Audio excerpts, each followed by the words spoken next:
Hey everybody, it's Moonhorse again. Coming in just before this video with a little bit of information. We're talking about the University of Utah healthcare program. A friend of mine is not doing well and needs you guys, if you can, to look into this program, donate if you can, help out if you can.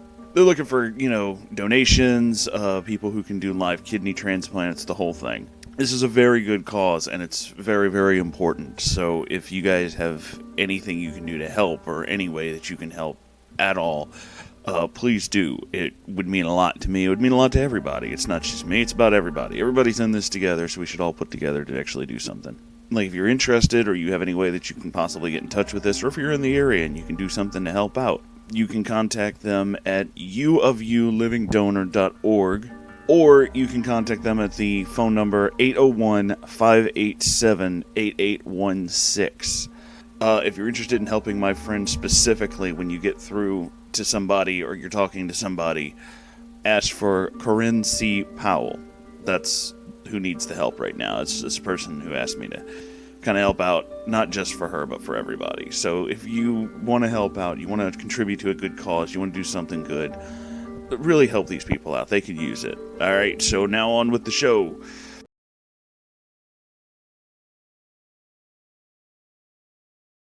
Hello everybody, it's Moonhorse again. I'm here to read something horrible. Those of you, well, it's be all of you, can see the... You can see the name of this already. You've seen the thumbnail. I have a small bottle of sake. I think I'm gonna need it. This is... Let me scroll back up here and see what the rating is on this fucking thing. This is an M-rated fan fiction, which means there's gonna be fucking in this. This is a crossover. This is a Zelda and Spongebob crossover. I don't know who thought that was a good idea. Oh, God. Ugh. But it gets even better. Because it's Squidward and Dompe. Let's get into this shit. I'm reading this on a big screen in my fucking studio. So I have like 50 inches of Squidward and Dompe fucking laid out in front of me, and I'm gonna read this shit to you. On a dark night in the kingdom of Hyrule, Dompe lay alone in bed. His house was as empty as it usually was. His health was fading, and he knew he didn't have much longer to live. He'd write his will, but he knew there wasn't much of a point.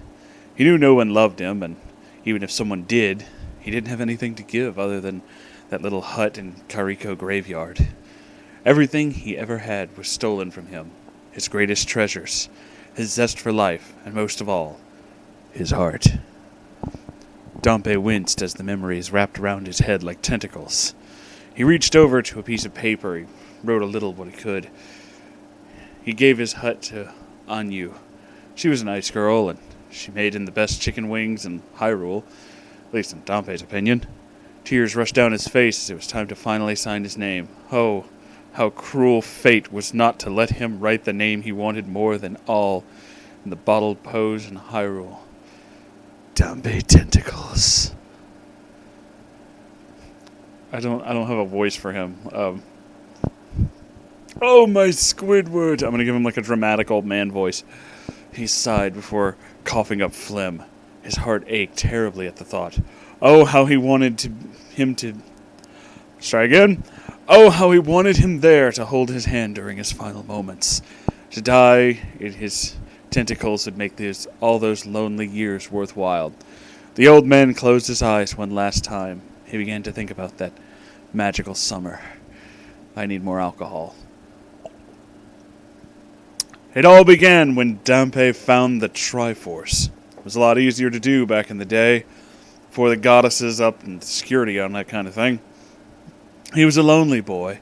None of the girls wanted him because of his hunchback, contorted face, body odor, and morbid tastes. When he asked Anyu's grandma out on a date, she threw a cuckoo at him in repulsion. She just threw a chicken at him. Alright. Starting a new trend that swept through Hyrule. Everyone threw cuckoos at the poor man. All he wanted was to love and be loved in return. Was that too much to ask? Yes! Nehru yelled as Dampé made his wish to the goddess in the sacred realm. Now, hun, I know you found the Triforce and you get your wish and everything. Well, why didn't you ask for something more reasonable, like unlimited power or untold wisdom or something? But Feori could not convince him to change his mind. All I want, Dampé said, holding back the tears, is for someone to love me. I know there's someone out there for everyone. I want you to bring me my someone, please. Alrighty, if that's what the man wants, that's what he'll get, Din replied. Dampé's smile of crooked teeth covered his face. Ugh, Nehru grimaced. Let's just get this over with and get him out of here. The three deities held out their hands, and before he knew it, Dampé was outside his hut. It looked exactly the same as it did before he left. Did they forsake him? Forlorn and heartbroken, the hunchbacked man dragged his feet across his yard. He figured he'd take a nap and pretend none of this ever happened. Not even the gods could find him love. But oh, how wrong he was! Upon entering the room, Dampé was greeted by the most beautiful creature that had ever graced his senses. Lying in his bed, long, sensual tentacles curled up over his blankets, leading up to that gorgeous physique that even Ganondorf would trade the Triforce of Power for. His chest was covered in stylish brown polo shirts. I'm trying. His pale blue skin beckoned Dampé's hands to caress every inch of this beautiful being. His long nose hung gracefully from the beautiful round face. Two gorgeous brown eyes stared longingly up at him.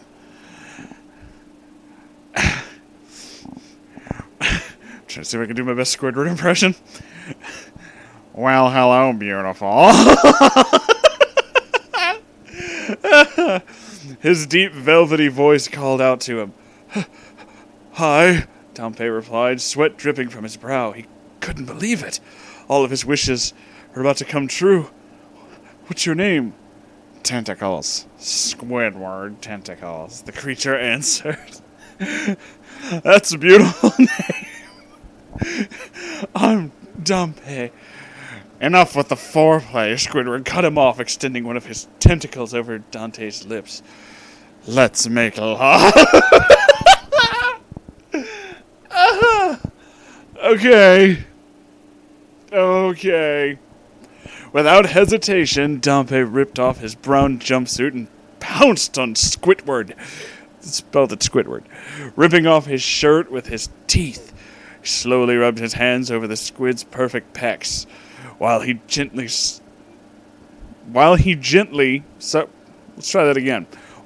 sucking on one of those tantalizing tentacles. It moved in and out of his mouth slowly, picking up speed with each passing moment. It tasted good. Dampé closed his eyes and let out a soft moan as one of the other tentacles caressed his fully erect penis. I need booze for this. Alright. Dampé never imagined such pleasure could truly exist. His pale skin clashed majestically with Squidward's exotic blue tone. They were meant for each other. They coalesced like the moon's reflection on the sea. Okay, this is going to be kind of hard for me to do, because I got to do my Squidward impression again. Come for me. Oh my god, what the fuck am I reading? Squidward yelled for him. Dampé never had anyone pay attention to him this way before, and wasn't even sure how sex worked. He was always afraid that when the moment came, he'd be unable to perform, but Squidward's encouraging words gave him the courage to just enjoy the moment and not worry about his appearance. In his eyes, he was 10 out of 10. Come all over my body.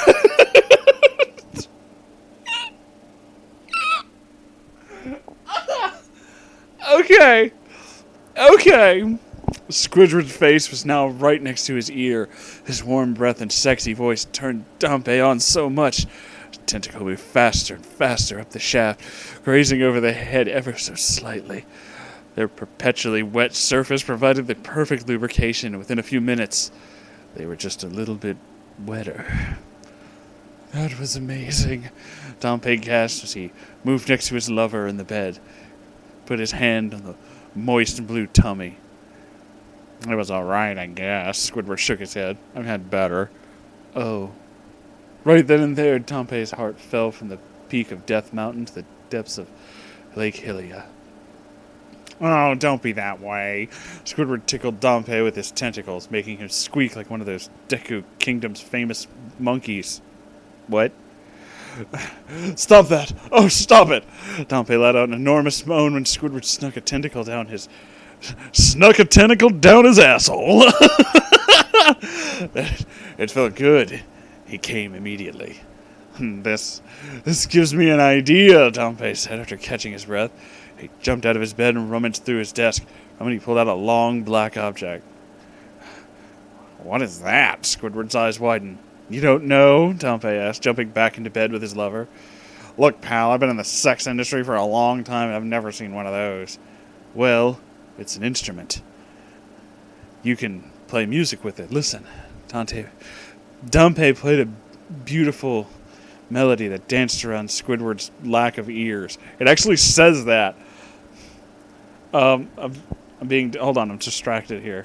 I'm not alone in here. My dog is in the room. What are you doing? She's ignoring me now. Okay. Nope, there she goes again.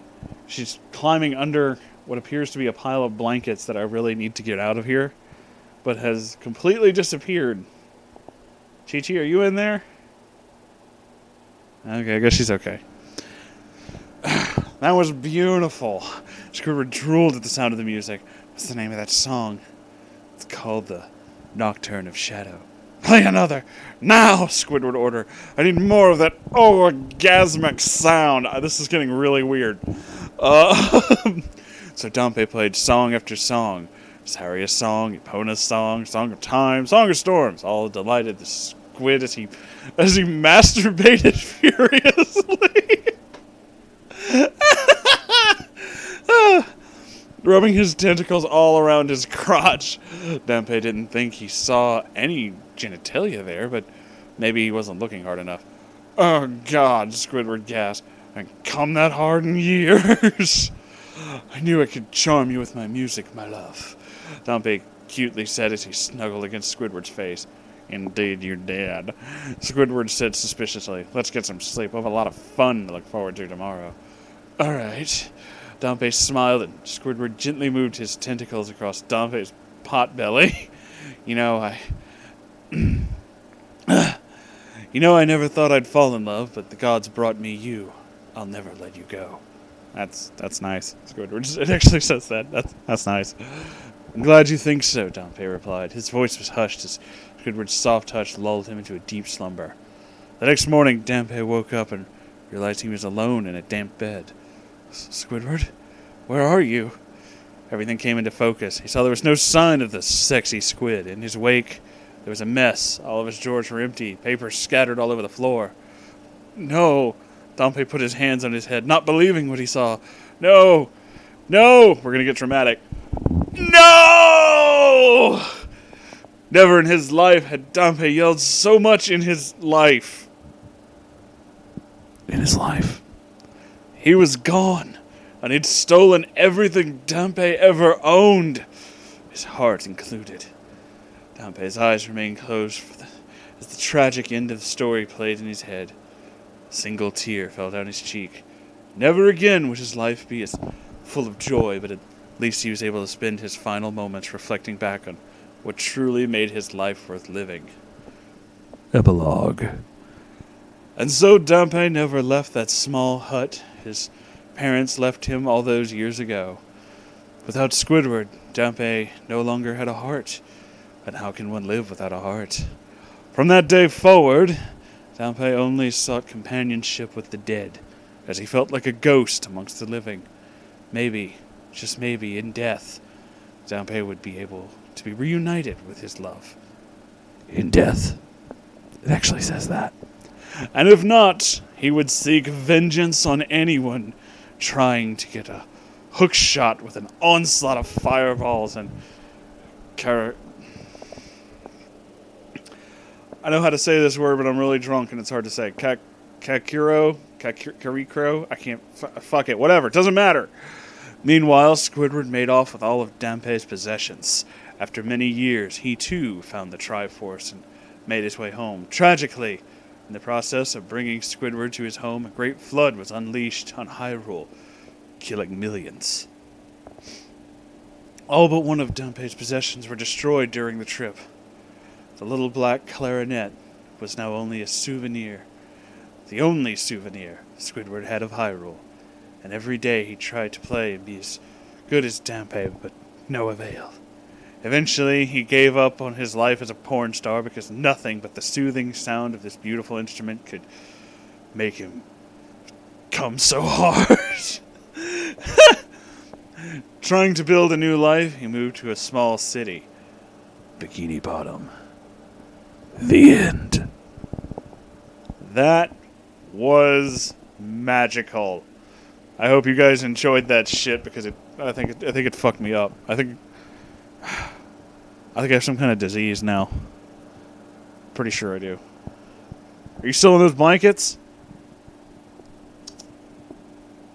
Yeah, she's still in there. Okay. This was weird. Like, comment, subscribe, and I don't know. I'm a piece of shit and have a Patreon, so if you want to give me $1, I'll be your best friend.